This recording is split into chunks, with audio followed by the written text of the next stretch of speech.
স্বাগতম বন্ধুরা। আপনার চারপাশে এমন অনেক মানুষ আছেন যারা হয়তো আপনার ভালো চায় না কিংবা তাদের আসল উদ্দেশ্য আপনি জানেন না। কিন্তু আপনি কি জানেন, মাত্র 4টি কথার মাধ্যমে আপনি একজন মানুষের মন, তার উদ্দেশ্য এবং তার আসল চেহারা বুঝে নিতে পারেন। আজকের এই ভিডিওতে আমি আপনাদের জন্য এনেছি চাণক্য নীতি থেকে প্রাপ্ত 4টি অবিশ্বাস্য কৌশল, যেগুলো আপনাকে মানুষ চেনার ক্ষমতা বাড়াতে সাহায্য করবে। ভিডিওটি শেষ পর্যন্ত দেখুন, কারণ প্রতিটি পয়েন্টই আপনার জীবনে নতুন দৃষ্টিভঙ্গি আনবে। প্রথমেই আমরা জানব চাণক্য এবং তার নীতি সম্পর্কে। চাণক্য ছিলেন খ্রিস্টপূর্ব 4র্থ শতকের একজন বিশিষ্ট ভারতীয় দার্শনিক, অর্থনীতিবিদ এবং রাজনীতিবিদ। তাকে আধুনিক ভারতের রাজনৈতিক কৌশলের জনক বলা হয়। চাণক্যের রচনা, অর্থশাস্ত্র এবং চাণক্য নীতি এখনো মানুষকে জীবন চালানোর উপায় শিখিয়ে দেয়। চাণক্য বিশ্বাস করতেন, মানুষের প্রকৃতি বুঝতে হলে তার কথা, কাজ এবং আচরণ পর্যবেক্ষণ করতে হবে। এখন আসুন জেনে নিই সেই 4টি কৌশল যা চাণক্য নীতিতে মানুষের মন বুঝতে ব্যবহৃত হয়। প্রথম কৌশল, কথা বলার ধরন এবং শরীরী ভাষা লক্ষ্য করুন। চাণক্য বলেছেন, একজন মানুষের আসল চরিত্র তার কথা বলার ধরনেই প্রকাশ পায়। কোনো মানুষ যদি সবসময় নেতিবাচক কথা বলে এবং অন্যকে নিচু করে দেখাতে চায়, তবে বুঝে নেবেন সে ব্যক্তি অভ্যন্তরীণভাবে হীনমন্যতায় ভুগছে।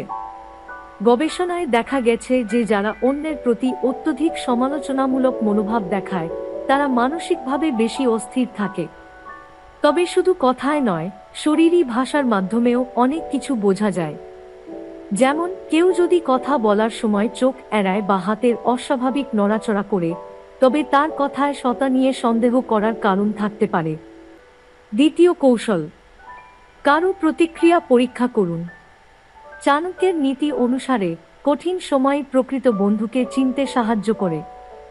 একজন মানুষের মন বুঝতে হলে তাকে একটি পরীক্ষায় ফেলা প্রয়োজন। যেমন, আপনি যদি কোনো কঠিন পরিস্থিতিতে পড়ে থাকেন এবং সাহায্যের জন্য তার কাছে যান, তার প্রতিক্রিয়া আপনাকে অনেক কিছু শিখিয়ে দেবে। মানব আচরণবিদ্যার মতে, যখন কেউ প্রকৃত বন্ধুত্বপূর্ণ বা সহানুভূতিশীল হয়, তখন সে সাহায্যের সুযোগ পেলে সেটিকে নিজের দায়িত্ব হিসেবে গ্রহণ করে। তৃতীয় কৌশল, তার সঙ্গীদের বিচার করুন। চাণক্য বলেছিলেন, একজন মানুষের প্রকৃতি বুঝতে হলে তার বন্ধুদের দেখুন। এটি আজকের বিজ্ঞানও সমর্থন করে। গবেষণায় দেখা গেছে, একজন মানুষের ব্যক্তিত্ব এবং চারিত্রিক বৈশিষ্ট্যের অনেকটাই তার বন্ধুমহলের মাধ্যমে প্রকাশ পায়।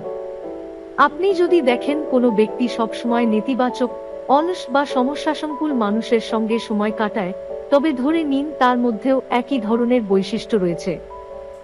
চতুর্থ কৌশল, ছোট ছোট ভুলে তার প্রতিক্রিয়া দেখুন। চাণক্য বলেছেন, একজন মানুষের প্রকৃত রূপ তার ছোট ছোট ভুলের সময় প্রকাশ পায়। যদি কেউ আপনার প্রতি রেগে যায় বা অহংকারী হয়ে পড়ে, তবে বুঝবেন সে ব্যক্তি স্বভাবগতভাবে গোঁড়া বা সংবেদনশীল। অন্যদিকে, যদি কেউ শান্তভাবে পরিস্থিতি সামলায়, তবে সে একজন পরিণত এবং দায়িত্বশীল ব্যক্তি। গবেষণায় দেখা গেছে, ইম্পালস কন্ট্রোল একটি গুরুত্বপূর্ণ বৈশিষ্ট্য যা ভালো সম্পর্ক গড়ে তোলে। বন্ধুরা, চাণক্যের মতে সঠিক মানুষকে চিনে নেওয়া জীবনের সবচেয়ে বড় অর্জন। তাই নিজেকে বোকা না বানিয়ে সতর্ক থাকুন এবং সফল হন। আজ আমরা শিখলাম কিভাবে চাণক্য নীতির সাহায্যে আমরা মানুষের মন এবং প্রকৃতি বুঝতে পারি। এই 4টি কৌশল যদি আপনি সঠিকভাবে ব্যবহার করেন, তবে আপনার জীবন অনেকটাই সহজ হয়ে যাবে। আপনার চারপাশে এমন কোনো মানুষ কি আছেন যার আচরণ আপনাকে বিভ্রান্ত করছে? এই কৌশলগুলো প্রয়োগ করে তার মন বুঝে দেখুন। আর যদি এই ভিডিওটি ভালো লেগে থাকে, তাহলে লাইক দিন, কমেন্টে আপনার অভিমত জানান এবং অবশ্যই আমাদের চ্যানেল সাবস্ক্রাইব করতে ভুলবেন না। দেখা হবে পরবর্তী ভিডিওতে। ধন্যবাদ। Reference: 1. Journal of personality and social psychology. 2. Behavioural and brain sciences journal. 3. Proceedings of the national academy of sciences. 4. American psychological association.